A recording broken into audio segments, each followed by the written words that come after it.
जय गुरु जी। मेरे को गुरु जी के साथ जुड़े काफी साल हो गए हैं। हम लोग तो तकरीबन 2003 में गुरु जी के साथ जुड़े थे जी।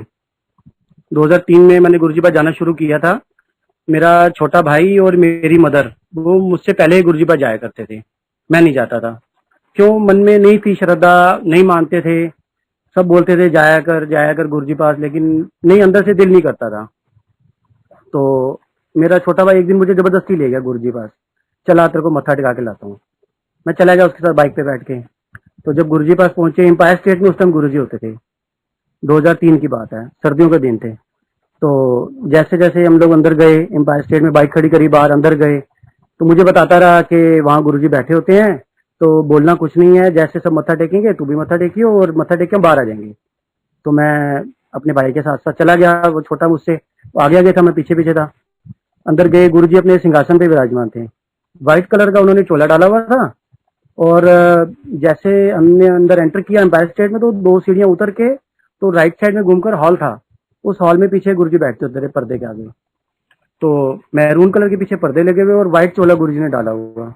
जब हमने जाके माथा टेका, पहले मेरे भाई ने माथा टेका दूर से ही, पास नहीं गए हम लोग, दूर से माथा टेका और बाहर आ गया। वैसे मैंने ही दूर से माथा टेका, सिर झुकाया और बाहर आ गया।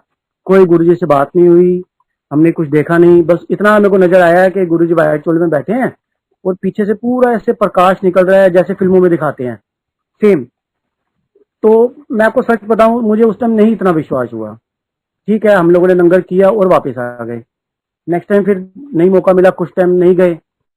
काफी टाइम के बाद मेरे एक फ्रेंड थे, डॉक्टर दर्शन सिंह संधू, वो पंजाब से आए हुए थे, दिल्ली शिफ्ट हुए थे। तो वो एक दिन ऐसे अचानक से बैठे बोलने लगे कि हमारे जलंधर में गुरुजी होते थे, ऐसे ऐसे वो जलंधर में थे, उसके बाद वो पता नहीं कहाँ चले गए, हमें नहीं पता। मैंने उनके दर्शन करने हैं। तो अचानक से मैंने बोला, मैंने इनका मतलब थोड़ा हुलिया उनको बताया कि ऐसे ऐसे हैं। तो कहता हाँ हाँ बिल्कुल, आपने देखे हैं? मैं कहा हाँ, मैं साउथ दिल्ली में अपने भाई के साथ गया था, वहां वो बैठते हैं। कहता यार मुझे दर्शन करवा दें। मैं कहा चलो, मैंने जगह देखी हुई है। मैं डॉक्टर दर्शन सिंह के साथ स्कूटर पे बैठ के गुरुजी पास आ गया। उस दिन वीरवार का दिन था। तो जब हमने एम्पायर स्टेट में एंटर किया, सामने सेटी पड़ी होती थी एक, हॉल के पास ना, किचन के बाहर एक सेटी पड़ी होती थी। तो वहाँ गुरुजी बैठे थे। गुरुजी ने टी शर्ट और ट्रैक सूट का पजामा टाइप डाला हुआ था और स्पोर्ट्स शूज डाले हुए थे। सेटी के ऊपर बैठे हुए थे गुरुजी। हम लोग गए, मैं आगे आगे था, वो डॉक्टर दर्शन जो मेरे पीछे था। अब मैं पहली बार गया हुआ तो मुझे भी थोड़ा लगा कि मैं पहले एक बार आ चुका हूँ, गुरुजी को मैंने देखा हुआ है। अब हम अंदर गए, जाके गुरुजी को माथा टेका। एक अंकल गुरुजी के पास खड़े बातें कर रहे थे। तो जैसे मैंने माथा टेका तो गुरुजी मुझसे पूछते हैं, सरदार जी अंकल कितों आए हो? मैं कहा गुरुजी तिलक नगर तो आया। कहते ਤੁਹਾਨੂੰ किन्ने भेजा इतने, किन्ने दसा ਤੁਹਾਨੂੰ इतने का रास्ता? अब मेरे मौसी जी, बड़े मौसी जी और मेरे छोटे मौसी जी, वो पहले से गुरुजी पर जुड़े थे, वो पहले से आते थे। बड़े मौसी जी तो मेरे इनके गुरुजी के साथ 98 99 के टाइम जुड़ गए थे। तो मैंने उनका नाम लिया। मैं कहा मुझे जसबीर, मेरे मौसी जी हैं बड़े, जसबीर को मालवीय नगर में रहते हैं, उन्होंने भेजा, उन्होंने आपका रेफरेंस दिया था। तो वो कहने लगे कौन जसबीर? मैं कहा जी उनका बेटा आपके यहाँ सेवा भी करता है, डॉक्टर गुरप्रीत। कहते हैं अच्छा अच्छा, वो दंदा का डॉक्टर? मैं कहा हाँ जी दंदा का डॉक्टर है। अच्छा, वो तो 32 दंदा का सत्यानाश करता है। फिर हंसने लगे गुरुजी। तो कहते की काम करते हो सरदार जी अंकल? तो मैंने कहा गुरुजी मेरा एसी का काम लगा है, एसी फ्रिज का काम करता हूँ। तो कहते अच्छा ठीक है। मैं माथा टेकने लगा तो साथ में जो अंकल खड़े थे ना, उनको कहते गुरुजी कि कहता है एसी का काम करता हूँ, काम तो है नहीं, वेला है। तो मेरे को बड़ा फील सा हुआ, थोड़ा अजीब भी लगा कि गुरुजी ने मेरी इंसल्ट कर दी। लेकिन मन में हुआ कि गुरुजी को कैसे पता लगा कि मेरा काम नहीं है, मैं इस टाइम वेला हूँ, मैं फ्री हूँ, काम नहीं है मेरे पास। फिर भी चलो, महापुरुष उनको सब पता होता है। हमने माथा टेका। फिर वो डॉक्टर ने माथा टेका। जैसे डॉक्टर ने माथा टेका ना, तो गुरुजी तुरंत बोले कि पंजाब की संगत को तो मना किया यहाँ आने के लिए, तू कैसे आ गया? उसे कहते हैं। तो वो कहता है गुरुजी ਤੁਹਾਨੂੰ लभदा लभदा आ गया, तुझे तो सानू छड्ड आए सी जलंधर, ਅਸੀਂ ਤੁਹਾਨੂੰ लभदे लभदे दिल्ली भी पहुंच गए। गुरुजी हंसने लगे। फिर मुझे कहते हैं सरदार जी का ਤੁਸੀਂ ਕੀ ਨਾਮ ਦੱਸਿਆ, ਕਿੱਥੋਂ ਆਏ ਹੋ? मैं कहा तिलक नगर तो। ਤੁਹਾਡੇ ਉੱਥੇ इलेक्शन च कौन खड़ा होया, ਕਿਹੜੀ पार्टी का जोर है? मैं कहा गुरुजी भारतीय जनता पार्टी का। कहते साढ़े इत्थे तो कांग्रेस का जोर है। फिर सब लोग खड़े थे जो हंसने लगे, गुरुजी भी हंसने लगे। कहते हैं चलो बैठो, कोई नहीं, करते हैं थोड़ा कल्याण। हम भी बैठ गए। अब गुरुजी थोड़ी देर यहाँ वहाँ बातें करते रहे, संगत आती रही, माथा टेकती रही, बैठते रहे। फिर गुरुजी उठे सेटी से और अंदर चले गए कमरे में। थोड़ी देर के बाद, तकरीबन 15-20 मिनट के बाद गुरुजी चोला डाल के और प्रॉपर आके अपने सिंहासन पे विराजमान हो गए। शब्द गुरबानी चल पड़ी। लंगर प्रसाद मिला, हमने लंगर प्रसाद लिया। चाय प्रसाद के बाद लंगर प्रसाद लिया, फिर हम लोग आज्ञा लेने गए। जब आज्ञा ली तो गुरु जी मुझे कहते हैं 7 वीरवार आई, तेरा काम बन जाएगा। मैं कहा 7 वचन गुरु जी। हम माथा टेक के आगे लेके चले गए। तो डॉक्टर दर्शन मेरे साथ, जो मेरे साथ गया था अपने स्कूटर पे, बड़ा खुश, बहुत खुश। मुझे कहता है हम तो 7 वीरवार आई, देखी तेरा काम बनेगा। मैं कहा वो बिल्कुल आऊंगा। मुझे बताते रहे, ये पंजाब में थे गुरु जी, बड़ी इनकी मानता थी, ये वो सब। मैं भी सुनता रहा। हम लोग घर आ गए, मैंने घर आके बताया। मेरी मिसेज कहती है कोई बात नहीं, हम हर वीरवार जाएंगे। अब नेक्स्ट वीरवार हमने आना था, बड़ी कठिनाइयों का सामना किया, बड़ी मुश्किल से हमने वो 7 वीरवार पूरे किए। पैसे नहीं थे जेब में, काम नहीं था। स्कूटर होता था मेरे पास, लेकिन स्कूटर में तेल डलवाने के लिए मेरे पास पैसे भी नहीं होते थे। ऐसे तैसे कर कर आके इधर से करके मैंने अगले वीरवार भी आया, गुरुजी माथा टेका। कुछ नहीं बोले गुरुजी।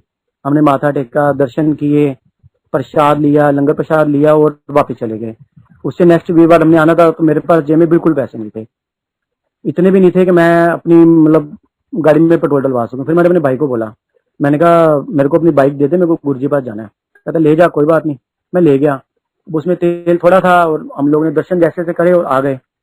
तीसरे वीरवार मैंने भाई को बोला मेरे को बाइक दे दे, गुरुजी पास जाना है। तो मुझे कहता है भाई ये पेट्रोल से चलती है, पानी से नहीं चलती, इसमें पेट्रोल डलता है, पैसे हैं तेरे पास पेट्रोल डलवाने के लिए? मैं कहा नहीं है।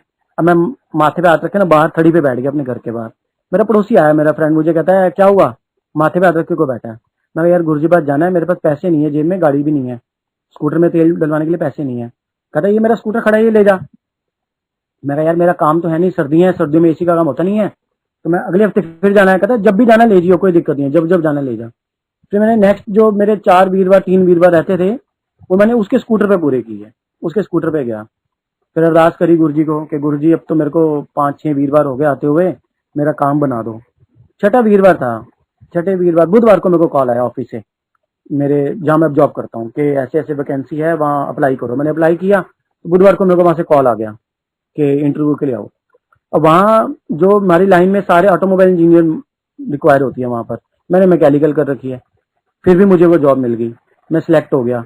और 14 लड़के उन्होंने रिजेक्ट करे, अकेला मैं सिलेक्ट हुआ 15 लड़कों में से। मुझे वो जॉब मिल गई, कहते आप कल से ज्वाइन कर लो। वीरवार, अगले दिन वीरवार था, 6वां वीरवार, और उसी दिन मेरी ज्वाइनिंग थी। जब मैं ऑफिस गया ज्वाइन करने के लिए पहले दिन, सबसे पहले जाते ही मेरे बॉस ने मेरे को पर्ची दी। कहता ये पर्ची रखो। मैं कहा सर ये पर्ची की चीज की है? कहते पेट्रोल की पर्ची है। मैंने कहा पेट्रोल की पर्ची? कहते हाँ, ये आज से ना आप अपने पेट्रोल जो है ना स्कूटर का हमारे यहाँ से डलवाओगे, पर्ची ले जाओ पेट्रोल पंप पे दो और आपको टैंकी फुल कर देंगे। अब रोज हमारे से पर्ची ले लो, टैंकी फुल करवा लिया करो। उस टाइम मेरी आंखों में आंसू आ गए, ये सोच के कि मैं जो लोगों से स्कूटर मांग मांग के गुरुजी पास जा रहा हूँ, मेरे पास पेट्रोल डलवाने के पैसे नहीं है। आज मेरी स्कूटर उन्होंने पूरी टैंकी भर दी, और वो इतने साल तक उन्होंने मेरे को पेट्रोल दिया ऑफिस ने कि मैं अपने पूरे मोहल्ले में पेट्रोल बांटता था। मेरे पड़ोसी मुझसे पेट्रोल मांग के ले जाते थे, यार थोड़ा तेल देते एक बोतल निकाल के, तेरे को तो ऑफिस से मिल जाता है। मैं कहा ले जाओ यार, जिसको चाहिए कोई दिक्कत नहीं। सब लोग लेते रहे। तो मेरे को उस टाइम हुआ, देखो गुरुजी ने कितना नजदीक होकर सुनी। छठा वीरवार मैं गुरुजी पास गया, माथा टेका, आशीर्वाद लिया। जब लंगर लेके आगे लेने गए तो गुरुजी मुझे कहते हैं लग गई नौकरी? मैं कहा हाँ जी गुरुजी, हूं आंदा रही। मैं कहा अच्छा गुरुजी। 7वां वीरवार भी इसी तरह से हमने पूरा किया। गुरुजी पास जाते रहे। काफी ऐसे सत्संग गुरुजी के साथ हुए। दिवाली वाले दिन एक दिन हम गुरुजी पास गए, तो उस दिन, हाँ दिवाली का ही दिन था, मैं और मेरी मिसेज गए। हम लोगों को होता था कि जल्दी से जल्दी गुरुजी पास जाएं, वो गुरुजी का वो रूप देखें जो सेटी पर बैठे होते थे, जीन और पैंट शर्ट डाल के, टी शर्ट डाल के, स्पोर्ट्स शूज डाल के गुरुजी बड़ा सुंदर सेटी पे विराजमान होते थे। हम जाते थे, उस टाइम गुरुजी बातें भी करते थे सबके साथ, सबको बुलाते थे, पूछते थे, हाल चाल पूछते थे। अब दिवाली का दिन हम लोग जल्दी जल्दी गुरुजी पास पहुंचे। 6 बजे के करीब, 6 बजे मंदिर खुलता था। जैसे मंदिर खुला हमने एंटर किया, गुरुजी का माथा टेका। गुरुजी बैठे थे सामने, माथा टेका गुरुजी को। तो माथा टेके किचन के बाहर हम लोग दीवार के साथ लग के बैठ गए।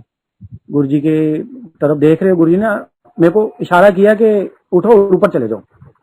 मैं आंख बंद कर लेता रहा, गुरुजी की तरफ देखा नहीं था, आंख बंद कर लेता रहा। जैसे गुरुजी मेरी तरफ देखे मैं आंख बंद कर लूं। गुरुजी ने मेरे को 2 बार इशारा किया, मैं दोनों बार आंख बंद करके बैठ गया। तीसरी बार गुरुजी ने जोर से डांटा मुझे, सरदार जी अंकल तुम्हें सुनाई नहीं देता, मैंने 2 बार बोला है ऊपर जाने के लिए, आंखें बंद करके बैठ जाते हो। हम दोनों मियां बीवी उठे और तुरंत भागे ऊपर चले गए। ऊपर गए तो ऊपर और भी संगत बैठी थी पहले से। हम लोग जैसे ऊपर गए सब अंकल हंसने लगे, कहते पड़ गई डांट? हम चुप कर गए। कह रहे हम भी डांट खा के ऊपर आए हैं। कहते आज गुरुजी नीचे नहीं बैठने दे रहे, दिवाली का दिन था। गुरुजी ने पूरा हॉल खाली करवा दिया, किसी को नहीं नीचे में बैठने दिया। सारी संगत ऊपर वाले हॉल में ट्रांसफर कर दी, सब ऊपर एक दूसरे के साथ चिपक कर बैठे हुए थे, जगह बिल्कुल कम। तो हम लोग भी वैसे ही बैठ गए। फिर गुरुजी थोड़ी देर ऐसे ही बैठे रहे अकेले नीचे, फिर वो अंदर कमरे में गए, कपड़े डाल के अपने चोला डाल के आ गए और सिंहासन में बैठ गए। फिर जब आगे लेने गए ना, मैंने सुना हुआ था किसी से कि गुरुजी जब प्रसाद देते हैं ना किसी को, तो वो तो उंगलियों से प्रसाद उठा के देते हैं, लेकिन आपके पास जब वो प्रसाद आता वो इतना हो जाता था कि हम लोगों से मतलब हमारे हाथ में पूरा नहीं आता था। मेरे साथ उसमें वही वही कृष्णा हुआ। हम लोग जब आगे लेने आए, गुरुजी एक थाल में ना पेड़े लेकर बैठे थे, बहुत सारे पेड़े बांट रहे थे। उन्होंने उंगलियों से पेड़े उठाए और मेरे हाथ में रख दिए। और आप बिलीव करिए, जब मैं पेड़े लेकर बाहर आ रहा था तो मेरे इतने ज्यादा पेड़े मेरे हाथ में हो गए कि मुझसे नीचे गिर रहे थे लिटरली। तो एक अंकल ने मेरी शर्ट निकाली पैंट से बाहर, कहते अंकल एक मिनट रुको, आपका प्रसाद गिर जाएगा। उन्होंने मेरी शर्ट निकाली, बोला इसमें डाल लो, झोली में डाल लो। और जब मैं झोली भर के बाहर आया तो मेरी मिसेज पहले ही चुन्नी पूरी भर के बाहर खड़ी हुई थी। कहीं देखो गुरु ने कितना सारा प्रसाद दिया। मैं कहा मुझे तो उन्होंने हाथ से उठाकर 2-4 पेड़े दिए थे, मेरे हाथ में आके इतने सारे पेड़े कैसे हो गए मुझे खुद नहीं पता। वो सारी संगत ऐसे ही जो प्रसाद लेके आ रहे वो झोली भर भर के ला रहे। अब गुरु जी देते, बरकत इतनी थी गुरु जी के हाथ में। हम लोग वो प्रसाद लेके घर आए, हमने अपने पड़ोसियों को भी खिलाया, बच्चों को भी खिलाया, सबको खिलाया। इसी तरह से गुरु जी से जुड़े जुड़े काफी साल, 2003 से जुड़े आज तक गुरु जी की कृपा से गुरु जी पास जा रहे हैं, उनका आशीर्वाद ले रहे हैं। और काफी सारे ऐसे सत्संग हैं जो हमारे साथ हुए। मेरे को जब गुरु जी पास हम गए थे, मुझे प्रॉब्लम थी एक बहुत ज्यादा मैं एक प्रॉब्लम फेस कर रहा था। मुझे पाइल्स की प्रॉब्लम थी, पाइल्स से बढ़कर वो आगे फीचर्स हो चुके थे। डॉक्टर ने बोला कि इसका ऑपरेशन होगा और कोई इसका इलाज ही नहीं है। तो मैं बहुत परेशान था उस चीज से, मेरे से बाइक नहीं चलती थी, बैठा नहीं जाता था, बहुत परेशान था। मैंने सोचा हुआ था, मैं कहा ठीक है कुछ दिन देखता हूँ और ये तो फिर ऑपरेशन करवा लूंगा। तो अब डॉक्टर ने मुझे स्ट्रिक्टली मना किया था, मिर्च मसाले बिल्कुल भी नहीं खाने, तली चीजें बिल्कुल भी नहीं खानी, आपके लिए जहर है, मिर्च खाओगे आपके लिए जहर है। अब उन दिनों गुरु जी पास जो लंगर मिलता था वो इतना स्पाइसी होता था, इतना ज्यादा स्पाइसी होता था कि जो खाता था ना उसकी आंखों में पानी आता था, और इतनी मिर्चों वाला लंगर। अब एक दिन का मैं आपको सत्संग शेयर करता हूँ। एक दिन मैं वहाँ गुरु जी पास लंगर ले रहे, तो हम लोग 4 जने एक थाली शेयर करते थे, गुरु जी करवाते थे। गुरु जी के सामने बैठे थे हम, मेरी पीठ थी गुरु जी की तरफ। हम लोग 4 जने लंगर ले रहे। उस दिन प्रसादे 2-2 प्रसादे प्लस लाल मिर्चों की चटनी और बहुत तिखी, बहुत तेज। अब हम लोग वो शेयर कर रहे आपस में, हमने 2-2 रोटी प्रसाद शेयर किया, चटनी भी शेयर कर ली, सब कुछ शेयर कर लिया। जब लंगर ऑलमोस्ट फिनिश होने वाला था ना, तो सिंगला अंकल एक सेवादार थे, पुराने सेवादार होते थे, वो आए, 2 रोटी प्रसाद, उसके ऊपर काफी सारी मिर्चों की चटनी, रेड मिर्चों की चटनी, लाल मिर्चों की। वो देके मेरे हाथ में, मुझे कंधे से बुलाया, मेरे हाथ में देके चले गए। मुझे कहते अंकल ये लो, ये प्रसाद खाओ। मैं कहा अंकल हमने तो खा ली रोटी प्रसाद। कहते नहीं, ये गुरु जी ने भेजा आपके लिए, मेरे हाथ में रख के चले गए। तो मैंने कहा चल हम 4 लोग हैं, आधी आधी रोटी शेयर कर लेंगे, आधा आधा रोटी प्रसाद सब बांट लेंगे और थोड़ी थोड़ी चटनी ले लेंगे। अब मैंने बाकी अंकल को ऑफर किया, मैं कहा अंकल ये रोटी शेयर कर लेते हैं। वो कहते नहीं नहीं, ये आपके लिए भेजा है गुरु जी ने, आपकी ब्लेसिंग है, आप खाओगे, दोनों रोटी प्रसाद आप खाओगे, सारी चटनी भी। मैंने पीछे मुड़ के गुरु जी की तरफ देखा, गुरु जी ने मुझे हाथ से इशारा किया कि खा ले। मैं खा गया, दोनों रोटी प्रसाद भी और सारी चटनी खा गया। और मैंने वहां से जब आज्ञा ली, बाहर आया, फिर मैंने अपनी मिसेज को बताया। मैं कहा देख, मिसेज मेरी अलग दूसरी जगह लंगर करी, उसको नहीं पता था। मैं बाहर आया, मैंने मिसेज बताया, मैं गुरु जी ने मेरे को ना 2 प्रसादे अलग से दिए और इतनी सारी चटनी दी और नीरी मिर्चों की चटनी। तो मिसेज कहते आपने खा ली? मैं कहा हाँ मैंने खा ली, गुरु जी ने बोला, मना तो ना करता था, खा ली। तो कहते अब? मैं कहा अब यार मैं क्या कर सकता हूँ, मुझे तो खुद नहीं पता, मुझे तो प्रॉब्लम हो जाएगी। अब इतना लंबा सफर करके वापस जाना, हम लोग तिलक नगर रहते हैं, हमारे घर से एम्पायर स्टेट तकरीबन 30 किलोमीटर है। तो मैं कहा 30 किलोमीटर दूर जाना है स्कूटर पे, तो मुझे प्रॉब्लम बढ़ जाएगी रास्ते में। चल देखते हैं, कोई नहीं, ऑपरेशन तो बोला ही वो डॉक्टर ने करवाना तो है ही, देखते हैं। मैं वहां से 30 किलोमीटर स्कूटर चला के अपने घर तक आया, आके घर पे सो गया। कोई प्रॉब्लम मुझे रास्ते में नहीं हुई, सुबह कोई प्रॉब्लम नहीं हुई, ना कोई पेन, ना कोई चुभन, ना कोई जलन, कुछ नहीं। मैं डॉक्टर पास गया, डॉक्टर मुझे कहता है आप कैसी तबीयत है? मैं कहा बेटर है, मेरे को कुछ प्रॉब्लम नहीं है। मैं डॉक्टर को नहीं बताया कि मैंने ऐसे ऐसे कल मिर्चों की चटनी वगैरह खाई है या रोटी प्रसाद में मिर्चें होती हैं, मैं ऐसे ऐसे गुरु जी पास जाते, मैंने कुछ भी शेयर नहीं किया। डॉक्टर कहते चेक करवाओ, उन्होंने चेकअप किया, कहते आपके तो फीचर्स है ही नहीं। जो फीचर्स इतने डेंजर चीज होती है, अगर किसी को पता हो, इतनी बड़ी खतरनाक बीमारी है वो। कहते आपके तो है ही नहीं फीचर्स, देखा मेरी दवाइयों का असर? मैंने कहा हाँ जी डॉक्टर साहब आपकी दवाइयों का असर, कोई बात नहीं। मुझे तो पता ना कौन से डॉक्टर की दवाई मुझे असर करी है, हमारे डॉक्टर एक ही हैं, जो सारे डॉक्टरों की डॉक्टरी फेल करते हैं। गुरु जी कहते थे उस टाइम, देखा कर दी ना डॉक्टर ने डॉक्टरी फेल। तो मेरे को उस टाइम पे गुरु जी पे बहुत ज्यादा दृढ़ विश्वास हुआ कि देखो गुरु जी ने कैसा मेडिकल मेरे साथ किया। फिर एक सत्संग मैं और शेयर करता हूँ आपके साथ। मेरी मिसिस के कान में ना छेद था, पर्दे में कान बहता रहता था, शादी से पहले का था। शादी के बाद भी प्रॉब्लम थी, चलती रही। जिसके कान में छेद हो वो बिना ऑपरेशन के तो ठीक होता नहीं। दवाइयों से हमने काफी दवाइयां ली, कोई असर नहीं हुआ। डॉक्टर ने बोला ऑपरेशन होगा। मैंने सरकारी हॉस्पिटल में भी दिखाया, उन्होंने भी बोला जी टेस्ट करवाओ। टेस्ट करवाया, कहते आपके कान में ना पर्दे में छेद है, आपको सुनता भी कम है। उनको सुनता भी कम था, कान बहता भी रहता था। डॉक्टर बोलते इसका ऑपरेशन ही है, कोई इलाज नहीं है। मिसेज मेरी कहती मैं ऑपरेशन नहीं करवाऊंगी। मैं कहा कोई बात नहीं, देखते हैं गुरुजी को, गुरुजी से पूछते हैं। उस टाइम पे हम गुरुजी से बात डायरेक्ट कोई बात नहीं करते थे कि गुरुजी हमारे को ये प्रॉब्लम है या ये नहीं है। कोई अगर कुछ पूछता भी था ना, गुरुजी एक ही बात बोलते थे, लंगर खा सब ठीक हो जाएगा, लंगर खा सब ठीक हो जाएगा, और कुछ नहीं गुरुजी बोलते थे। अब हम गुरुजी पास गए। अब हम दोनों मियाँ बीवी डरते थे, टू बी फ्रैंक मैं आपको बताता हूँ, हम गुरुजी से डरते थे। गुरुजी के साथ आंख से आंख मिला के बात नहीं करते थे, ना गुरुजी से कुछ पूछते थे।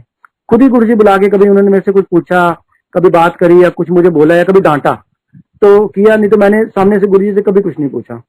तो अपने मन में गुरुजी को अरदास करी मेरी मिसिस ने कि मेरे कान में छेद है, डॉक्टर बोले ऑपरेशन करवाना है। आपने इनकी पाइल्स की प्रॉब्लम इतनी भयंकर प्रॉब्लम ठीक कर दी, तो ये तो कान तो कुछ भी नहीं है, छोटी सी बीमारी है, मेरा कान भी ठीक कर दो। उस टाइम में गुरुजी ने इसको जवाब दिया, कान में आके बोले, जैसे इसको सुनाई दिया संगत में बैठे हुए, कि सरसों का तेल पाया कर तेरा कान ठीक हो जाएगा। 4 दिन सरसों का तेल पा सिर्फ। अब ये मुझे रास्ते में बोलती है कि गुरुजी ने मुझे जवाब दिया। मैं क्या बोले? कहते हैं कि कान नीचे ना सरसों का तेल पा, तेरा कान ठीक हो जाएगा, 4 दिन पाना है। मैं कहा डाल फिर? कहते हाँ घर जाके पाऊंगी। मैं कहा बिल्कुल पाई। कहते हाँ हाँ कर पाऊंगी जाके। अब हम घर आए, 4 दिन में सरसों का तेल डाला, 2-2 बूंदे या 4-4 बूंदे कान में, कोई दवाई नहीं डाली, ना कोई दवाई ली, ना कोई टेस्ट करवाया। अब वो दिन 2004-2005 की बात है और आज 2021 आ गया। कान बिल्कुल ठीक, ना वो बहता है, प्रॉपर सुनाई देता है, ना कभी कान में दर्द हुआ, ना कान में कभी कोई प्रॉब्लम हुई, बिल्कुल भी कोई प्रॉब्लम नहीं हुई, बिल्कुल ठीक कर दिया गुरुजी ने। अब एक सत्संग में आपको शेयर करता हूँ।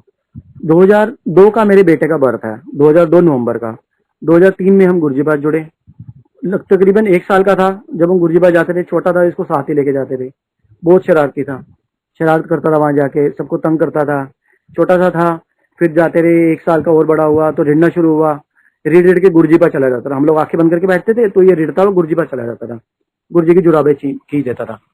तो गुरुजी गुस्सा करते थे, मैं इसको पकड़ता था, फिर ये चला जाता था, शरारतें करता था। गुरुजी ने मुझे बुलाकर बोला अनुला लेके आया कर, बड़ा शरारती है। मैं कहा ठीक है गुरुजी, छोटा है जबरदस्ती आ जाता है। कहता नहीं नहीं अनुला लेके आया कर। मैं कहा ठीक है गुरुजी। फिर हम 2-3 हफ्ते 4 हफ्ते गए, इसको नहीं लेके गए। तो गुरुजी ने मुझे बुलाए, एक दिन बुलाया मुझे, कहते मुंडा नहीं आंदा तेरा नाल। मैं कहा गुरुजी तुसी मना किया सी, ले आया कर यार, ले आया कर उन्होंने भी। मैं कहा ठीक है गुरुजी, अगली बार ले आवांगा। तब से मैं जब भी गुरुजी पास जाता था, ये हमेशा मेरे साथ जाता था। चाहे हम स्कूटर पे जाएं, चाहे बारिश हो, चाहे हम बाइक पे जाएं, लटक जाता था। नहीं, मैं टैंकी में बैठ के चला जाऊंगा, लेकिन जाऊंगा जरूर गुरुजी पास। ये तब से गुरुजी के साथ जुड़ा, तब से गुरुजी पास आता है, जबरदस्ती आता है, नहीं मैं जाऊंगा ही जाऊंगा। गुरुजी ने कहा था ना मेरे को लेके ही, मैं इसलिए जाऊंगा ही जाऊंगा। अभी वो 12th में है, लेकिन अभी भी वो गुरुजी से इतना जुड़ा हुआ है, इतना ब्लेस्ड है गुरुजी से।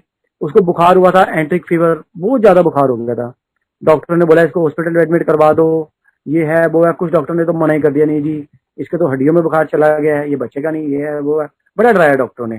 मेरी मिसेस रोई गुरुजी पास जाके कि गुरुजी मेरा एक लौता बेटा बुखार चढ़ गया, ये है वो है, बीमार है, मुझे नहीं पता, मेरे को मेरा बेटा ठीक करके दो। अब ये हम गुरुजी पास बैठे हुए हैं, तो ये आंख बंद करके बैठी है, तो गुरुजी आते हैं व्हाइट चोले में। उन्होंने गोद में एक बच्चा लिया हुआ छोटा सा, और मेरी मिसेस की ना झोली में डाल के चले गए। कहते अल्लाह आंटी तेरे मुंडे नु ठीक करती, संभाल लो उन्होंने। झोली में डाल के चले गए। इसकी आंख खुली, मुझे कहती हाँ जी दिल पे तो बिल्कुल ठीक हो जाएगा। मैं कैसे? कहता गुरुजी ने ठीक कर दिया, गुरुजी ने मेरी झोली में ना डाल दिया, मुझे कह दिया संभाल ले अपने बेटे को। मैं कहा देख गुरुजी की महिमा हो जाएगी, अब दिल पे बिल्कुल ठीक हो जाएगा। उसी दिन रात से गुरुजी की कृपा से बेटे का बुखार उतरना शुरू हो गया, इंप्रूवमेंट होनी शुरू हो गई। ना हमने उसको हॉस्पिटल एडमिट करवाया, ना हमने उसको कोई ज्यादा मेडिसिन दिलवाई, कुछ नहीं करवाया, खुद ही ठीक हो गया। बिल्कुल गुरुजी की कृपा से आज बिल्कुल ठीक है। गुरुजी की ब्लेसिंग पूरी फैमिली के साथ, पूरे परिवार के साथ जुड़ी रही। अब एक बार गुरु नानक बर्थडे था, बड़े मंदिर में प्रोग्राम था। उस टाइम पे जो प्रोग्राम बड़े मंदिर में होते थे वो मंदिर के अंदर ही किए जाते थे। ज्यादा संगत नहीं थी, थोड़ी संगत थी, तो अंदर ही सब निपट जाते थे। कॉफी प्रसाद मिलता था और खाने का कुछ प्रसाद होता था, बालूशाही वगैरह।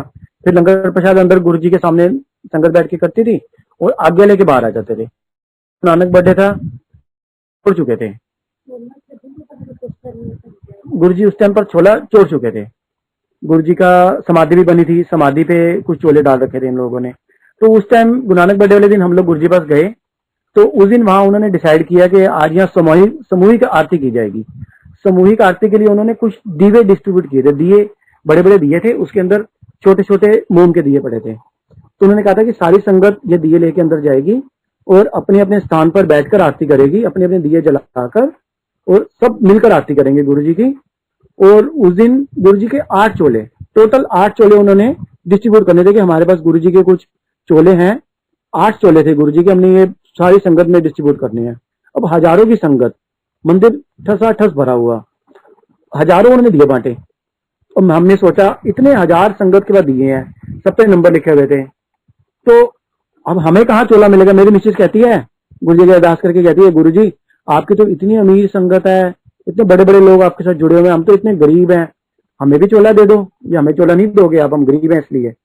मैंने इसके बोला कान में धीरे से, मैं कहा नहीं ऐसी बात नहीं है, गुरु जी की नजर में अमीर गरीब कोई नहीं है, देखो अगर गुरु जी की मर्जी तो हमें भी चोला मिलेगा। अब जब हम अंदर गए थे ना, तो हमको दिए मिले, सब बड़ों को एक ही दिया दे रहे थे। मेरा बेटा कहता अंकल मुझे भी दो, सेवादार अंकल कहते नहीं बेटा बच्चों को नहीं मिलेंगे, जिद करने लगा, नहीं अंकल मेरे को तो चाहिए चाहिए। कहते अच्छा ये ले, तू भी ले ले। कहता नहीं ये नहीं, मेरा फेवरेट कलर ऑरेंज है, मेरे को ऑरेंज कलर का दिया दो। वो ऑरेंज दिया पड़ा था। अंकल कहते ले यार तो ऑरेंज दीवाल है, ये ऑरेंज दीवाल लेके अंदर आ गया। जब हम लोगों ने आरती की तो इसके हाथ में ऑरेंज दिया था, मेरे बेटे के हाथ में, उस पर नंबर लिखा हुआ था। तो आरती के बाद फिर उन लोगों ने ना पर्चियां डाली, सब नंबर की पर्चियां थी, काफी हजार पर्चियां थी बड़े बॉक्स में। छोटे छोटे बच्चे बुलाए कि पर्ची उठाने के लिए, पहला नंबर, दूसरा नंबर, तीसरा नंबर, 7वां नंबर में हमारा वो नंबर निकला है जो दिया मेरे बेटे ने लिया था ऑरेंज कलर का, उस पर जो नंबर लिखा था वो नंबर हमारा निकल आया। तो उन्होंने, मैंने जब छोटे वाले दिए वापस रखने गई ना मेरी बेटी, मेरी मिसेज समाधि पर, तो पीछे से हमारा वो दिया, हमारा वो नंबर अनाउंस हो गया। तो उन्होंने अनाउंसमेंट करी हुई ये नंबर, तो मैं खड़ा हुआ, उन्होंने इशारा किया आ जाओ अपना चोला ले जाओ। फिर मैं आगे जब चोला लेने गया तो मुझे समाधि का चोला दिया उन्होंने, और चोला भी ऑरेंज कलर का, समाधि वाला चोला वो भी ऑरेंज कलर का। जब मैं लेकर आया, मेरी मिसेज आई वापस, तो मेरी मम्मी बैठे थे। मेरी मिसेज कहती है किधर गए ने, मम्मी कहते साडा नंबर निकला है चोले का, तुम्हें चोला मिलेगा, चोला लेने गया है। जब मैं वापस आया तो मेरा बेटा कहता देखा मेरे दिए में आपका नंबर निकला ना, और चोला भी ऑरेंज कलर का मिला। मैंने कहा था ना मेरा फेवरेट कलर ऑरेंज है, हमें ऑरेंज कलर का चोला मिला। और एक दिन पहले मेरी मिसेज को रात को ड्रीम में आके गुरुजी कहते हैं, मेरी मिसेज उठी तो गुरुजी घर में हमारे खड़े हैं और ऑरेंज कपड़े डाल के खड़े हैं। मेरी मिसेज को कहते हैं ले आ गया मैं तेरे घर, खुश है। तो कहनी मेरे घर नहीं आंदे, मेरे घर नहीं आंदे, आ गया मैं तेरे घर, मैं तेरे घर ही रहूंगा तेरे नाल, वो भी ऑरेंज कपड़े में। और जब चोला मिला अगले दिन वो भी ऑरेंज कलर का। मेरी मिसेज रो पड़ी वहां पर कि देखो गुरुजी ने मैं अपना सपना बिल्कुल सच कर दिया, हमारे घर आ गए, वो भी ऑरेंज चोले में, और चोला भी ऑरेंज कलर का भी है मेरे पास। हम उसी की पूजा करते हैं, दिया जलाते हैं, उसी को गुरुजी की तरह पूछते हैं। हमारा घर भी गुरुजी ने ब्लेस किया, हमारे फर्श के ऊपर ओम, बिल्कुल क्लियर ओम काफी बड़ा बन गया दिवाली वाले दिन। मेरे बेटे ने, वो भी मेरे बेटे ने देखा, सारी ब्लेसिंग मेरे बेटे पे ऊपर ही है गुरुजी की। मेरे बेटे ने देखा कि पापा पापा जल्दी आओ देखो ये क्या हो रहा है पत्थर पे। हमने देखा ब्लैक कलर का ना, जैसे चीटियां चलती है ना ब्लैक कलर की, इस टाइप की चीटियां टाइप कुछ चल रहा। कहते देखो देखो चीटियां जैसे बाहर आ रही है, पत्थर में से कुछ निकल रहा है।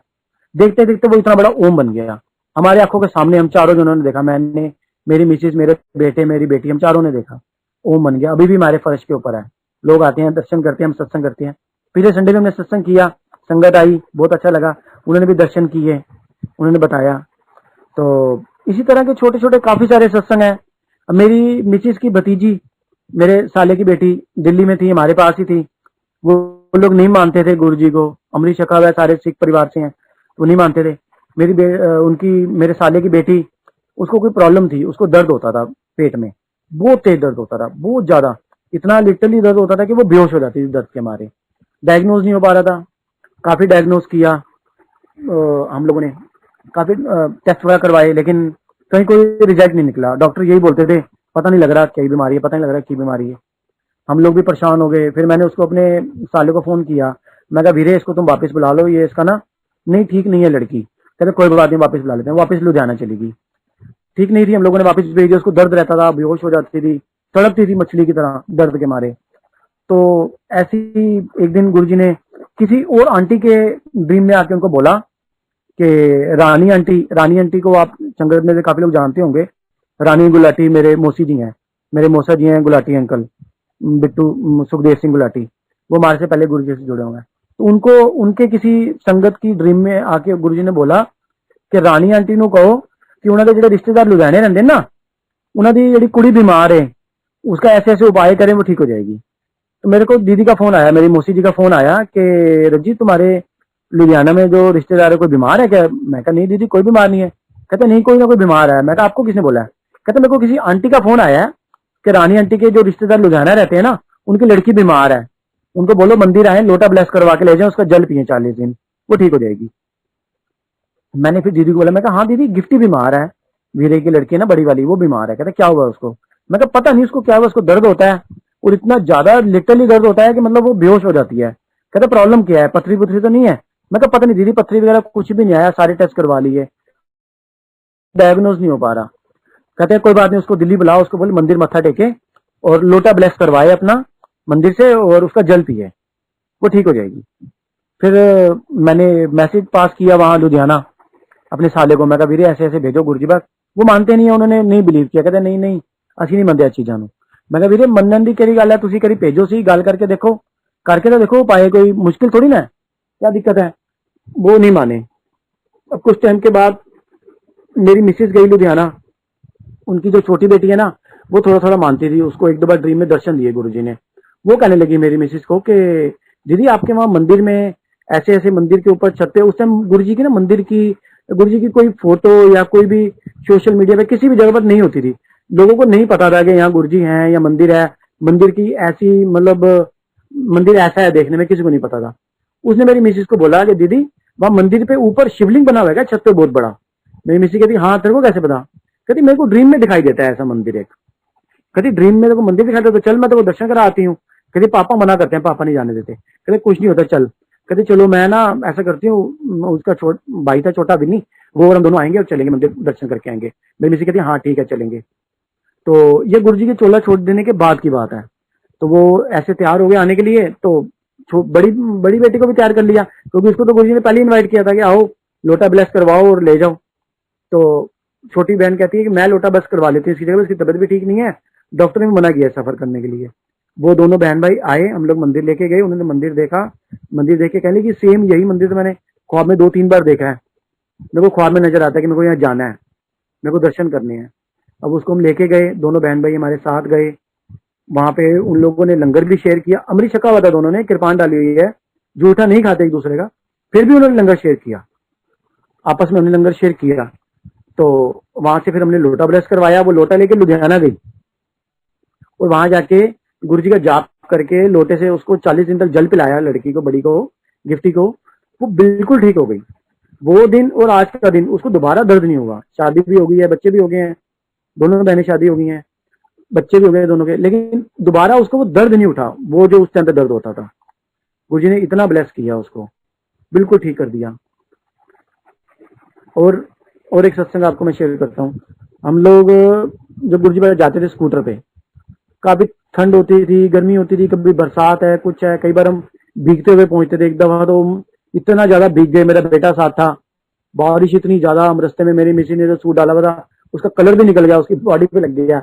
हम लोग गए लेकिन अंदर मत्था नहीं टेका, बाहर से मत्था टेका। तो मेरी मिसेज ने अरदास करी कि गुरुजी देखो हम किस कंडीशन में आपके पास आए हैं, बिल्कुल भीगते हुए, मेरे सारा कलर भी निकल गया, हालत देखो हम लोगों की, हमें भी कार दे दो, हम भी कार पे आया करें आपके पास। गरीब पैसे नहीं होते थे, ठीक है कार मांगी, मांग तो ली लेकिन आएगी कहां से, चलो कोई बात नहीं, गुरुजी ने अरदास करी कि कार दे दो। आप विश्वास करिए अंकल जी, अगले हफ्ते हम लोग कार लेके गुरुजी पास गए, एक हफ्ते के अंदर गुरुजी ने हमें कार दी। और कैसे पेमेंट आई, कहां से बनी वो कार हमें नहीं पता, हमारे पास कार आई, और जब कार आई तब मुझे चलानी भी नहीं आती थी, उसी कार से मैंने चलानी सीखी। अगले हफ्ते वही कार लेकर हम गुरुजी पास गए, माथा टेका, ब्लेस करवाई, आ गए। धीरे धीरे गुरुजी ने दूसरी कार दी, उसको भी चलाई, फिर तीसरी कार दी। जब तीसरी कार दी, मैंने उस टाइम मेरा दिल नहीं था पुरानी कार लेने का, फिर भी मैंने ली। मुझे किसी ने मना किया कि गुरुजी ना झूठी, गुरुजी सेकंड हैंड गाड़ी के खिलाफ थे, सेकंड हैंड गाड़ी मत लिया करो, नहीं लिया करो। मैंने ले ली सेकंड हैंड गाड़ी। हम लोग गुरुजी पास आए, उस टाइम गुरुजी ने चोला छोड़ दिया था, पहला महासमाधि दिवस था, डुगरी सारी बसें जा रही थी, उस टाइम ये था कि सारे अपनी अपनी गाड़ी लेके मंदिर आएंगे, मंदिर में अपनी गाड़ियां खड़ी करके बस में बैठ के डुगरी जाएंगे, रात को वापस आके अपनी अपनी गाड़ी उठाओ और अपने अपने घर जाओ। हम लोग गाड़ी लेकर गुरुजी पास आए सुबह सुबह, काफी अर्ली मॉर्निंग 4 बजे के करीब। हम लोगों ने गाड़ी वहां पार्क करी, वैगनर होती थी ब्लू कलर की, मैंने वहां गाड़ी पार्क करी, हम लोग बस में बैठे और गुरुजी पास डुगरी चले गए, महासमाधि दिवस मनाया, वापसी आ गए। और रात को जब 3 बजे, तकरीबन 2 बजे के करीब हम लोग पहुंचे मंदिर, तो मैंने अपनी गाड़ी उठाई और हम लोग सब लोग, हमारे परिवार, मेरी मम्मी भी साथ थे, मम्मी थी ना उस टाइम, मम्मी भी साथ थे, तो हम लोग अपना घर वापस आने लगे। तो अचानक से मेरे बेटे की निगाह पड़ी डैशबोर्ड के ऊपर, कहता पापा यहाँ गुरुजी की फोटो थी, वो कहाँ गई? मेरी गाड़ी के डैशबोर्ड पे गुरुजी की एक प्लास्टिक की फोटो हमने लगा रखी थी, एक बाबा जी की फोटो भी लगाई हुई थी, कुछ ऑडियो कैसेट्स भी पड़ी थी, वो भी प्लास्टिक की हैं, लेकिन वो कोई भी चीज प्लास्टिक की, जो गुरुजी की फोटो प्लास्टिक की थी, बाकी भी सब चीजें प्लास्टिक की थी, वो कुछ भी चीज मेल्ट नहीं हुई। एक गुरुजी की फोटो अकेली उस गाड़ी में से पूरी तरह से मेल्ट होगी, वो लिक्विड बन गई, बिल्कुल लिटरली पानी बन गई। मेरा बेटा कहता है यहाँ गुरुजी की फोटो थी, वो कहाँ चली गई? मैंने भी अचानक निगाह पड़ी, मेरे को गुरुजी की फोटो कहाँ गई? हमने यहाँ वहां नीचे देखा कि गिर ना गई हो। फिर मेरी मिसेज ने डैशबोर्ड पर हाथ लगाया, कहती पानी पानी क्या कहा है, लिक्विड सा, मेल्टेड, बिल्कुल प्लास्टिक लिक्विड। तो मैंने कहा ये क्या हो गया, ये क्या चमत्कार हो गया, फोटो मेल्ट हो गई, जबकि और प्लास्टिक पड़ा है, कैसेट पड़ी है, ऑडियो, बाबा जी की फोटो पड़ी है, वो नहीं मेल्ट हुई, गुरुजी की फोटो अकेले क्यों मेल्ट हुई? हम लोग बड़े हैरान हुए, बड़े परेशान हुए कि ये क्या हो गया है, कौन सा कोतक कर दिया गुरुजी ने। हम लोग जैसे तैसे घर पहुंचे रात को 3 सवा 3 बजे, मैं आके सो गया। रात को ड्रीम में आए गुरुजी, मुझे कहते हैं मैं ना आज तो तेरी गड्डी छोड़ती, मैं तेरी गड्डी नहीं बैठांगा। अब मैं गुरुजी से पूछ रहा हूँ क्यों गुरुजी? कहते तेन मना किया था झूठी गड्डी नहीं लेनी, नवी गड्डी लै। मैं कहा मेरे को तेरा पैसे है, नवी गड्डी देनी तो पैसे दो। मैं ऐसे ही बोला लिटरली। अभी भी हम गुरुजी के साथ ऐसे ही बात करते हैं, हमारे साथ भी गुरुजी ऐसी बात करते हैं, लड़के एक दूसरे के साथ। मैं कहा पैसे दो, फिर नवी गड्डी लेनी तो मेरे को केड़ा पैसे है। कहते तू हाँ था बाहर आ जाएगी गड्डी, झूठी गड्डी नहीं चलानी। मैं ठीक है गुरुजी। वो दिन, उसके बाद मैंने महीना 1.5 महीना गुरुजी पर नहीं गया, गाड़ी चलाई ही नहीं मैंने, गुरुजी पर लेके ही नहीं गया। मैं कहा रजनी मैं उन्हें गड्डी नहीं चलावांगा। मैंने मिसिस को बोला, वो कहते हैं क्यों? मैं कहा गुरुजी कहते मैं गड्डी छोड़ती है, मैं तेरी गड्डी नहीं बैठांगा। गुरुजी मैंने गड्डी नहीं बैठाने गया तो मैं गड्डी नहीं चलावांगा। मैंने अपने वहां सब डीलरों को बोल दिया मैंने गाड़ी बेचनी है। एक डीलर से सौदा हुआ, मैंने गाड़ी बेची, डाउन पेमेंट शोरूम पे करी, लोन करवाया और नई गाड़ी शोरूम से निकलवा ली। वो रेड कलर की गाड़ी मुझे गुरुजी ने दिखाई ड्रीम में, रेड कलर की गाड़ी ने, मैंने रेड कलर की ही गाड़ी ली। तो हम लोग फिर 2010 में मैंने वो गाड़ी ली थी, तो अभी तक वो गाड़ी मेरे पास है और बहुत अच्छी गुरुजी की कृपा से चल रही है। उसके बाद एक बार मैं सत्संग करवाना था मैंने घर पे। गुरुजी के बर्थडे होता है 7 जुलाई को, तो मेरा कोशिश होती है कि गुरुजी के बर्थडे के आसपास सत्संग करवाऊं। मैंने इस बार सोचा था कि मतलब ये भी बात कोई तकरीबन 5-6 साल पहले की है। मैंने सोचा था कि एक बड़ा सत्संग करवाऊंगा इस बार, गली में पूरे टेंट लगा के ना, बड़ा वो दरबार बाहर लगाऊंगा, बाहर टेंट लगवा के ना, बड़े पंडाल लगवाऊंगा पूरा, और वहां गुरुजी का दरबार सजाऊंगा। मेरी मिसेज कहती हाँ हाँ कोई बात नहीं, पैसे तो पड़े हैं, बड़ा सत्संग करते हैं इस बार। मैं ठीक है। हम लोगों ने डिसाइड किया और सो गए। रात को ड्रीम में आए गुरुजी, मुझे कहते हैं कि तू मैनू घर के बाहर बिठाएंगा। मैं कहा हाँ जी गुरुजी। कहते तेरे घर के बाहर पता तेन 6-6 गटर है ने, मैंने गटरां के उत्ते बिठाएंगा। मैं कहा गुरुजी की गल्लां कर रहे हो, 6 गटर कितने है ने? कहते गिने है तू, गिनी पहला सवेरे उठ के। मैं कहा अच्छा मैं सवेरे उठ के गिनदा फिर तुहाडे नाल गल करांगा। मैं सुबह उठा, उठते सार मैंने मिसेज से बोला, मैं कहा रजनी अपने घर के बाहर 6 गटर है ने? कहती नहीं। मैं कहा गुरुजी कह रहे थे। कहते तुहानू कदों क्या? मैं कहा राती गुरुजी खुआ भी जाए, कहते कि तेरे घर के बाद 6-6 गटर ने, मैनू गटरां के उत्ते बिठाएंगा। कहता आओ गिनते हैं, चलो आओ। हम लोग फटाफट उठ के अर्ली मॉर्निंग बाहर गए और हमने गिनती की है, 1 2 3 4, 2 उधर 2 इधर। मैं कहा तो पूरे 6 गटर हैं। हम लोगों को अभी तक नहीं पता था, इतने साल से, हम लोग 30 साल से यहाँ रह रहे हैं, कि हमारे घर के बाद 6-6 गटर है, 2 इधर है, 2 उधर है, 2 साइड पे बने हुए हैं। मैं कहा ये तो 6 गटर है पूरे। मैं कहा मैं नहीं बैठाता, मैंने कानों का लगाया। मैं कहा ना बिल्कुल नहीं, सिंहासन घर के अंदर लगाएंगे, बाहर टेंट लगा के खुद बैठ जाएंगे, लेकिन गुरुजी को बाहर नहीं बिठाना, अंदर बिठाएंगे करके। फिर हम सत्संग करते रहे हैं, अंदर ही गुरुजी का सिंहासन लगाते रहे हैं। पिछले संडे भी हमने किया घर पे सत्संग, अंदर ही सिंहासन लगाया गुरुजी का, बहुत सुंदर सिंहासन लगाया। गुरुजी की संगत की कृपा से, गुरुजी की संगत के सेवादार आए, बहुत अच्छी सेवा की, बहुत अच्छा सत्संग किया उन्होंने, बहुत मजा आया। और काफी सारे सत्संग, छोटे मोटे बड़े। अब मेरे मौसी जी छोटे जो हैं, दीदी बोलते हैं हम उनको, तो हम लोग मेरे मौसी जी गुरुजी पास जब पहली बार गए थे, छोटे मौसी जी, तो गुरु जी ने जब माथा टेका तो गुरु जी ने उनको बोला कि आंटी अगली बार आओ ना सुखदेव नु नाल लेके आई। अब गुरु जी को कैसे पता कि उनके हस्बैंड का नाम सुखदेव है। उस टाइम उनको कमर में प्रॉब्लम थी, कमर में दर्द रहता था उनको। तो अब दीदी ने बाहर आके, बड़े मौसी जी थे हमारे, उनको पूछा दीदी गुरु जी ने किਵੇਂ पता लग्या कि उन्होंने नाम सुखदेव है, तुसी दस्या? कहते नहीं मैं नहीं दस्या, गुरु जी ने सब पता होता है। तो अगली बार बिट्टू नु नाल लेके आई। फिर वो अगली बार हमारे गुलाटी अंकल को साथ लेके आए, माथा टेका, गुरु जी का आशीर्वाद लिया। कमर में दर्द होती थी, वो प्रॉब्लम बिल्कुल ठीक कर दी गुरु जी ने। दीदी की प्रॉब्लम बिल्कुल ठीक करी। अभी फिलहाल थोड़े टाइम पहले ही वो कैंसर से जूझ रहे थे, उन्होंने कैंसर से भी निकाला है, ठीक किया है, अभी बिल्कुल ठीक है वो, गुरु जी की कृपा से। और कौन कौन से सत्संग, छोटे मोटे काफी सत्संग होते रहे गुरु जी के पास। हम लोग जाते हैं, गुरु जी से बात करी काफी, हमने गुरु जी के हाथ से प्रसाद खाया, गुरु जी से हमने डांट भी खाई, एक दो बार गलतियां करी। जैसे बताया कि दिवाली वाले दिन हम लोग आंख बंद कर लेते थे गुरु जी को देख के, गुरु जी ने डांटा, भी आंख बंद कर लेते हो, तुम्हें पता नहीं है, मैं तुम्हें 2 बार बोल रहा हूँ ऊपर जाओ, ऊपर चले गए। और लास्ट जब गुरु जी ने 2007 में चोला छोड़ा, वीरवार वाले दिन, उस दिन मैं गुरु जी पास गया, माथा टेका।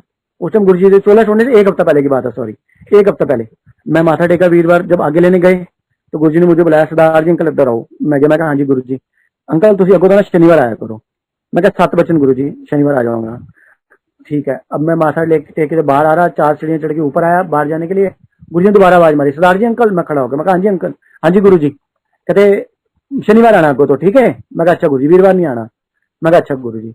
मैं आ गया, अब वापिस आ गया। उससे अगले वीरवार गुरु जी ने चोला छोड़ दिया। अगले वीरवार हमें फोन आया सुबह 31 मई 2007, फोन आया मंदिर से, हमारे मेरे मासी की बड़ी बेटी का, गुरु जी की तबीयत ठीक नहीं है, गुरु जी को एम्स ले गए हैं, तो आप लोग ना एम्स पहुंचो, गुरु जी की तबीयत खराब है। मैंने फटाफट गाड़ी निकाली एम्स जाने के लिए, तो तुरंत फोन आ गया वापस उसी का, सिल्की का, कि भैया गुरु जी ने तो चोला छोड़ दिया, गुरु जी चले गए हम सबको छोड़ के। हम लोग लिटरली रोने लगे। फिर जैसे तैसे अपने आप को संभाला, गाड़ी तैयार करी, गुरु जी पास निकले। तो मेरे उसका डॉक्टर गुरप्रीत, जो मेरे बड़े मास्टर जी का बेटा है, वो भी गुरु जी की सेवा कमेटी में है, सेवादारों में। उसका फोन आ गया कि रज्जी कहाँ पर है। मैं कहा बबलू मैं आ रहा हूँ, एम्स आ रहा हूँ गुरु जी के पास। कहते नहीं यहाँ मत, बहुत जाम लग गया, मंदिर पहुंचो, मंदिर सफाई करो। उसे मंदिर में ना कंस्ट्रक्शन का काम चल रहा था, मंदिर पहुंचो, मंदिर में साफ सफाई कराओ फटाफट जाके, गुरु जी को हमने वहां लेके आना है। फिर हम लोगों ने फटाफट गाड़ी मोड़ी और मंदिर की तरफ निकल गए, वहां जाके साफ सफाई कराई। फिर गुरु जी का पार्थिव शरीर लेकर आए, वहां हम लोगों ने मत्था टेका, सत्संग किया, दर्शन करके फिर हम लोग वापिस आ गए। फिर वहां अगले दिन गुरु जी का संस्कार हुआ और वहीं पर ही गुरु जी की समाधि बना दी। फिर उससे अगले वीरवार हमें पता चला कि 40 दिन तक लगातार एम्पायर स्टेट में सत्संग चलेगा, लगातार चलेगा। तो संगत से अनुरोध है कि वहां पहुंचे बड़ी से बड़ी संख्या में। तो हम लोगों ने भाई रजनी, हमने ना ऑफिस से वीरवार की छुट्टी ले रखी है, वीरवार ही जाया करेंगे। रजनी कहती हाँ ठीक है वीरवार ही जाएंगे, मेरी आंटी कहते। तो हम लोग वीरवार को निकले घर से गुरु जी पास जाने के लिए। लेकिन जब गुरु जी ने चोला छोड़ने से पहले मुझे मना किया था कि वीरवार नहीं आना, शनिवार आना है, लेकिन फिर भी हम ना शुक्रे ना समझ गुरु जी की बात का नादर करके फिर हम वीरवार को चले गए। घर से निकले तो धूप इतनी तेज, अंधेरिया मोड़ तक पहुंचे तो बारिश इतनी कि जैसे बारिश आज ही आ जाए, और इतना पानी खड़ा हो गया अंधेरिया मोड़ पे कि पूरी कार ही डूब जाए अंदर। हम लोग पहुंच ही नहीं पाए, वापिस आ गए। उससे अगले वीरवार फिर तैयार हुए, चलो जी गुरु जी पास जाना है, तैयार होकर चले गए।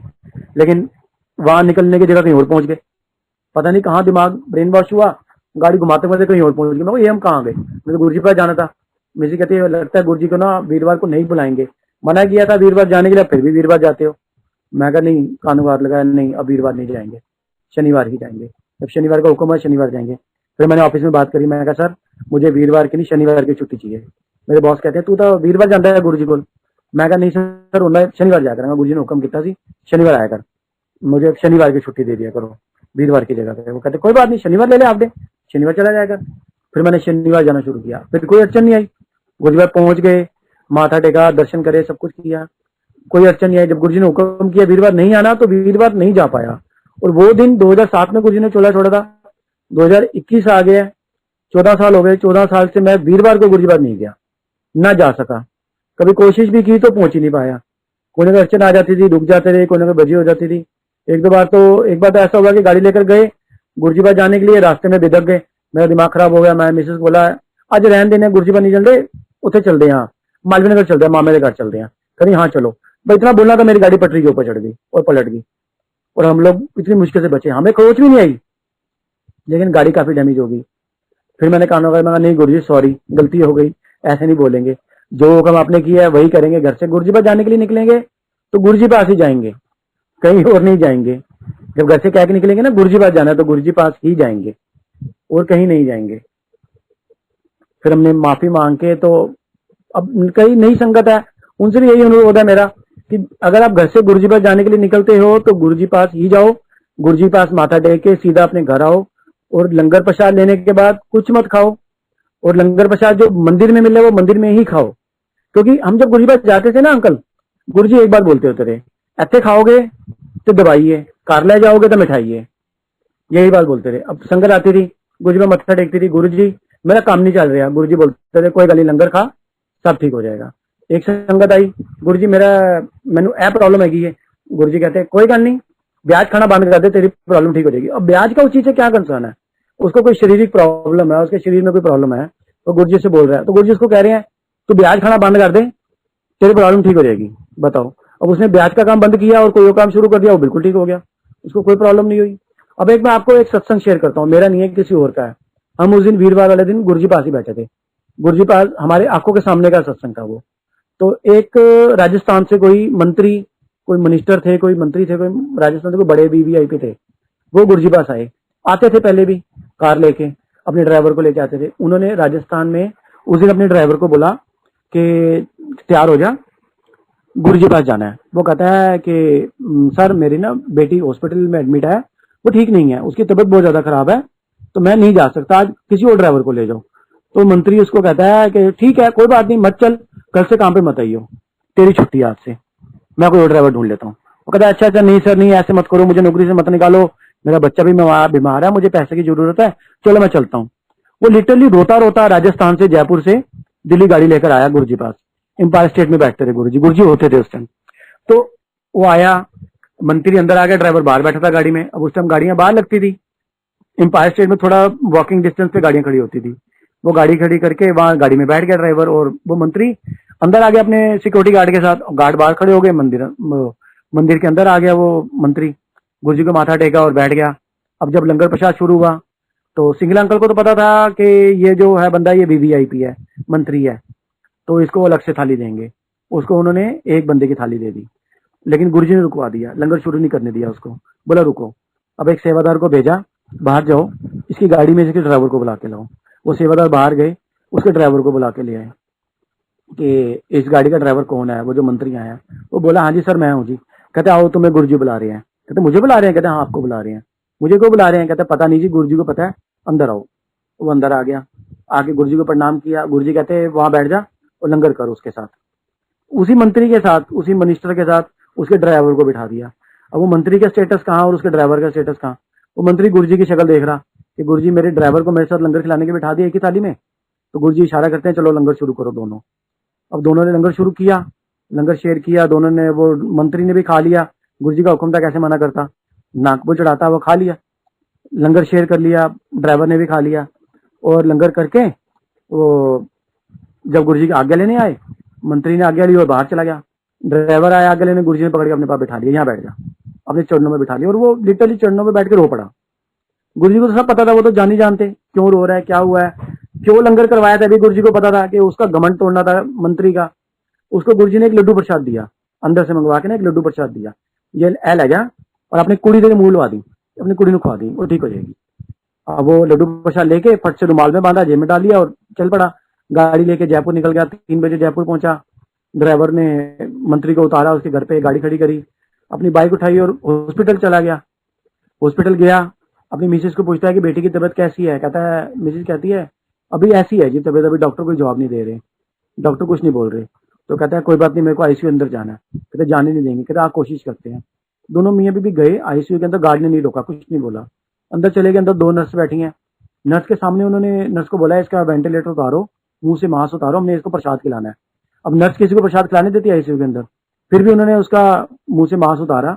उसने वो लड्डू प्रसाद हल्का सा चुटकी भर बच्चे के मुंह में डाला, उसके होठों पर लगाया और मांस वापस लगा दिया, बाहर आके बैठ गए। सुबह डॉक्टर राउंड पे आते हैं, अर्ली मॉर्निंग राउंड पे आए, उन्होंने चेक किया कि लड़की की तबीयत तो स्टेबल है, ठीक हो रही है। आप विश्वास करिए संगत जी, 8 बजे तक वो लड़की आईसीयू से बाहर आ गई। उन्होंने उसको आईसीयू से बाहर निकाल दिया, लड़की बिल्कुल ठीक हो गई, बाद में शिफ्ट कर दिया। 2 दिन के बाद लड़की को हॉस्पिटल से छुट्टी भी मिल गई, लड़की बिल्कुल ठीक हो गई। अब वो मंदिर दोबारा आया, मंदिर गुरुजी पास ड्राइवर स्पेशली आया शुक्राना करने गुरुजी का। और जैसे अंदर घुसा तो गुरुजी कहते क्यों, कहते ना डॉक्टर ने डॉक्टरी फेल, कुड़ी ठीक है ना तेरी? उन कहते हाँ जी गुरुजी मेरी कुड़ी बिल्कुल ठीक है, थोड़ी कृपा नाल माथा टेका, रो पड़ा, गुरुजी का शुक्राना किया। तो गुरुजी ने कहा कोई गल नहीं, आंदा रही, कहकर गुरुजी ने उसको वापस भेजा। वो बड़ा बड़ा उसने शुक्राना किया। फिर बाद में उसने अपना सत्संग गुरुजी के पास शेयर भी किया पब्लिक के अंदर कि मेरे साथ ऐसे ऐसे गुरुजी ने किया था। हाँ, उस टाइम गुरुजी लिटरली संगत में से किसी को उठा के ना सत्संग शेयर करने के लिए बोलते रहे, आप सत्संग शेयर करो, आप सत्संग शेयर करो। फिर और एक बार वो सत्संग बताता हूँ आपको, एक छोटा सा सत्संग है। हमने गाड़ी ली थी जब वैगन आर, वो जो गुरुजी ने छोड़ी थी मेरे के फोटो मेल्ट हो गई थी ना, गुरुजी ने छोड़ दी गाड़ी, क्या था वो वाली गाड़ी। जब मैंने ली थी तो मैं एक मिठाई का डब्बा लेके गया गुरुजी के पास। तो अब मैं मिठाई का डब्बा लेके गाड़ी ले गया हूँ, गाड़ी बाहर पार्क करी, मिठाई का डब्बा निकाला, अंदर आ गया गेट से। अब अंदर गुरुजी को पता था कि मैं बाहर गाड़ी लेकर आया हूँ और एक मिठाई का डब्बा लेकर अंदर आ रहा हूँ। तो मुझे नहीं पता था कि यहाँ मिठाई या कोई भी चीज लाना मना है, मुझे नहीं पता था, अभी नए नए जुड़े थे। तो मैं वो मिठाई का डब्बा लेके अंदर आ रहा था, तो अंदर से गुरुजी ने एक सेवादार को बाहर रवाना किया कि बाहर जाओ, सरदार जी अंकल आ रहे हैं, गाड़ी का डब्बा लेके आ रहे हैं, उन्होंने गाड़ी लिया है, उनको मना करो डब्बा लेकर अंदर ना आए, वापस गाड़ी में रख के आए, किसी को नहीं देना वो डब्बा, मिठाई नहीं देनी किसी को। तो मैं जब थोड़ा सा अंदर आया तो वो एक सेवादार भागता हुआ आ रहा सामने से, सरदार जी अंकल, सरदार जी अंकल। मैं रुक गया, मैं कहा हाँ जी अंकल, तुसी गड्डी लेती है? मैं कहा हाँ जी अंकल। कहते तुसी डब्बा अंदर गुरुजी वास्ते ले जा रहे हो? मैं कहा हाँ जी अंकल। कहते नहीं लेके जाना, वापस रख के आओ गड्डी। मैं कहा क्यों? कहते गुरुजी ने भेजा मैंने अंदरों तुहानू कहने वास्ते, तुसी डब्बा अंदर ना लेके जाओ, वापस रख के आओ। मैं गुरुजी मैं अंकल मैं स्पेशल गुरुजी वास्ते लेके आया। कहते हैं अंकल अंदर मना है, कोई भी मिठाई कोई प्रसाद नहीं चलेगा, और गुरुजी ने खुद मैंने भेजा है तुहानू मना करने लई कि तुसी डब्बा वापस गड्डी रख के आओ। मैं कहा अच्छा बाहर गार्ड ही वंड देना। कहते नहीं गार्ड नू भी नहीं देना, किसी ने नहीं देना, गुरुजी ने मना किया, गड्डी रख के आओ, अपने घर लेके जाना वापस। मैं ले गया, जाके गाड़ी में रख दिया, आया गुरुजी पास माथा टेका, कुछ नहीं बोले गुरुजी। कई बार तो गुरुजी हमें माथा भी नहीं टेकने देते थे, दूर से इशारा करते थे बाहर जाओ, हाथ से इशारा करते थे बाहर निकलने का। एक बार तो काफी टाइम पहले की बात है, गुरुजी ने सामने बैठे थे हम लोग माथा टेकने के ना आगे लेने, मेरी मिसेज मुझसे आगे थी, तो उन्होंने दूर से इशारा कर दिया मिसेज को कि बाहर चल, माथा नहीं टेकना, इशारा कर दिया। ये रो पड़ी और रोती बाहर आ गई। बाहर ना पायलट आंटी खड़े थे, पुरानी संगत में होते थे पायलट आंटी, वो खड़े थे। वो मेरी मिसेज को कहते हैं क्यों रो रहे हो? कहते गुरुजी ने मुझे मत्था नहीं टेकने दिया। कहते गुरुजी की बात का बुरा मत मानो, गुरुजी ने आपको नहीं बोला कि बाहर चलो, गुरुजी ने आपके अंदर की बुराइयों को, आपके अंदर की जो नेगेटिविटी है उनको बोला कि बाहर जाओ। आपके अंदर जो बुराइयां हैं, जो गलत चीज है, गुरुजी उनको बोलते हैं कि बाहर जाओ, पीछे जाओ, आपको नहीं बोलते। हमको संगत को लगता है कि हमारी बेइज्जती कर दी, हमें डांट दिया, हमें बोल दिया, लेकिन नहीं, गुरुजी हमारी बुराइयों को बोलते हैं कि आप बाहर जाओ, आपने अंदर नहीं आना। फिर हमको समझ आया कि ठीक है, गुरुजी जो हमें बोलते हैं वो हमारी भलाई के लिए बोलते हैं। हम तो ये चीज मानते हैं अंकल के गुरुजी साथ जुड़े हैं ना, अगर हमारे को कांटा भी चुभ जाता है, हमारे को एक्सीडेंट हो जाता है, चोट भी लग जाती है ना, हम उसमें भी गुरुजी का शुक्र करते हैं, शुक्र है गुरुजी कि आपने हमारे को इतने में बचा लिया, क्या पता हमारा ज्यादा लिखा हुआ था, थोड़े में आपने बचा लिया। अभी भी आज की डेट में भी गुरुजी से हम कोई भी चीज मांगे, कोई भी चीज बात करें, गुरुजी हमारे को तुरंत उसका जवाब देते हैं, उसका हल देते हैं। गुरुजी नाराज भी बहुत जल्दी हो जाते हैं हमारे से, फिर हमें उसका बता भी देते हैं मैं किस बात पे नाराज हूँ, क्या हुआ है, क्या वजह है, तुमने ये चीज नहीं करी। अब हमने गुरुजी का चोला रखा हुआ मंदिर के अंदर, हम हर हफ्ते सफाई करते हैं, गुरुजी का चोला चेंज करते हैं, रुमाला लाते हैं, रुमाला डाल के दूसरा चोला डाल के साफ करके डालते हैं। एक हफ्ता ना करें तो गुरुजी नाराज हो जाते हैं, ख्वाब में आके हमें बताएंगे तुमने इस बार सफाई नहीं करी, चोला चेंज नहीं किया। फिर हम लोग माफी मांगे, चोला चेंज करते हैं। लिटरली गुरुजी हर एक चीज का जवाब हैंड टू हैंड देते हैं, कुछ भी मांग लो। हम गुरुजी से आज भी कुछ भी बात करते हैं, मैं बाइक चलाता हूँ, जाता हूँ ना, घर से निकलता हूँ तो गुरुजी के साथ गुरुजी का जाप करता जाता हूँ, गुरुजी से बात करता जाता हूँ, गुरुजी ये हो गया, गुरुजी वैसे हो गया, ऐसे हो गया, फिर जवाब मिलता है तुरंत। तो ऐसे मत किया करना, ये काम मत किया कर, जब तेरे को ये चीज से प्रॉब्लम होती है तो फिर तुरंत जवाब मिलता है, अच्छा हाँ ये काम करने से मेरे को इस चीज में प्रॉब्लम होगी, नहीं करना, मना कर देते हैं। अब पीछे एक हमारे पड़ोस में एक आंटी है, नए आए हैं, वो भी गुरुजी को मानते हैं, वो हमारी गाड़ी खड़ी है, वहाँ गुरुजी लिखा हुआ है, वो मोहल्ले में ढूंढते रहे गाड़ी किसकी है, गुरुजी की संगत का कौन है यहाँ रहता है। लोहड़ी वाले दिन वो हमको मिल गए, ये आपकी गाड़ी है? मैं हाँ जी हमारी गाड़ी है जी। जय गुरु जी, जय गुरु जी, हमें गुरु जी पर ले चलो। मैं कहा आंटी देखो हम खुद काफी टाइम से नहीं गए, कोविड का टाइम है, मंदिर बंद है, तो लंगर प्रसाद मिलता नहीं है, पैक करके दे देते हैं, तो कुछ मतलब अपने आप को सेटिस्फेक्शन सा नहीं होता, जाके हम घर ही सत्संग कर लेते हैं। कहते हमें भी बुला लिया करो। मैं कहा आ जाया करो घर पे, सत्संग शेयर करो करो हमारे साथ। आ जाते हैं, फिर वो हमारे पीछे पड़े रहे, मंदिर ले जाओ मंदिर ले जाओ। मैंने पीछे बोली दिया, मैं कहा आंटी मेरे को पैसे नहीं है, गड्डी तेल लगता है 500 रुपए का। कहते मैं पैसे दे दूंगी तेल पाउंड में से। मैं कहा ठीक है तुझे पैसे दे दो, फिर मैं चलता, मैं पास बनवा लेना। मैंने बिट्टू अंकल को बोल के पास अरेंज करवाए। तो अब मैं घर से निकला हूँ, बातें करते जा रहा हूँ गुरु जी के साथ। गुरु जी आज ਤੁਹਾਡੇ मंदिर आना है, का साल हो गया ਤੁਹਾਡੇ ਕੋਲ आए, ਤੁਹਾਡੇ मंदिर आ रहे हैं ਤੁਹਾਡੇ आशीर्वाद नाल। तो मुझे गुरु जी कहते हैं तेल तो तू लोगों को लेके आ रहे हैं, मेरे मंदिर आ रहे हैं, तेल क्यों उन्होंने ले रहे हैं? मैं कहा मेरे को केड़ा पैसे है, तुसी दे दो पैसे। नहीं लेंदा उन्होंने को। कहते देख ले मैं तेन पैसे दे देंगा पक्का, फिर उन्होंने पैसे ना ली। मैं कहा हाँ हाँ बिल्कुल नहीं लांगा पैसे, तुसी दे दो मैंने पैसे, तेल तो मैं उन्होंने नहीं लांगा। उसी टाइम मेरे को अपने, मेरा इंश्योरेंस का काम भी है, गाड़ी की इंश्योरेंस करता हूँ ना, उसी टाइम फोन आ गया, ये अंकल ये गाड़ी की इंश्योरेंस कर दो। मैं ठीक है जी कर देता हूँ। दूसरा फोन आ गया, गाड़ी की इंश्योरेंस कर दो, कर देता हूँ। करते करते गुरुजी ने मेरे को तुरंत उसी टाइम खड़े पैर 800 रुपए दे दिए 5 मिनट के अंदर अंदर। ऑनलाइन इंश्योरेंस होती है, ऑनलाइन पेमेंट होती है, ऑनलाइन ही पैसे आ जाते हैं। 5 मिनट में 800 रुपए गुरुजी ने मेरे को दे दिए। अल्लाह देते नहीं पेट्रोल के पैसे, आंटी को ना ली हूँ। मैं कहा अच्छा गुरुजी नहीं लाऊंगा। मैं हफ्ता भर घर आया, तैयार हुए हम लोग, गुरुजी बात की आंटी मुझे पैसे निकाल के दे। मैं कहा आंटी नहीं लेने। कहते नहीं नहीं तुम मेरी सो। मैं कहा मैं कसम को मत दो, मैं कसमों पर विश्वास नहीं रखता, मैं पैसे नहीं लूंगा, मुझे गुरुजी ने मना किया। कहते झूठ बोल रहे हो।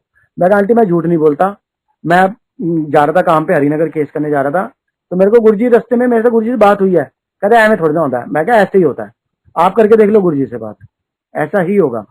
आप गुरुजी से बात करोगे तुरंत जवाब मिलेगा, जवाब मिलेगा, आपको बताएंगे आपकी कहाँ गलती है, आपको गलती भी बताएंगे और वो गलती कैसे सुधारनी ये भी बताएंगे उसी टाइम। अपनी संगत का हाथ नहीं छोड़ते बिल्कुल भी।